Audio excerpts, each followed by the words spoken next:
Thank you very much, Mr. Speaker. My questions directed to Mheshimiwa Mutuse. Welcome to the Senate, the upper house. And my question is, you said the Deputy President is tribal because he spoke Kikuyu in Nairobi. Are you aware of Article 7 of the Constitution that says the state should promote local languages? Are you also aware of Article 27 that says no one should be discriminated on the language they speak? Are you also aware of Article 44 of the Constitution that says that every person has the right to use the language of their choice?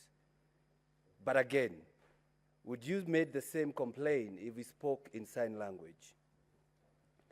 The next question is, the Deputy President has been talking about shares in government, serikali, which we have been shown that the shareholding and the shares were signed by the government officials who are in government.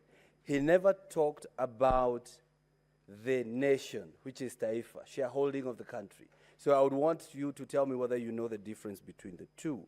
And lastly, you have given us a lot of documents, even bank statements, and even payment vouchers. I know you as Honorable Member of Parliament, not necessarily a government agency. How did you access these documents? Yet you know the Supreme Court of Kenya has indicated it is wrong to steal evidence or to unlawfully obtain evidence. We would want you to give us that indication. And also, you said the Deputy President was in a company of senators in Nairobi County. I was actually one of them. Kindly refer to Article 96 of the Constitution. Senator Moses Kajwang. Mr.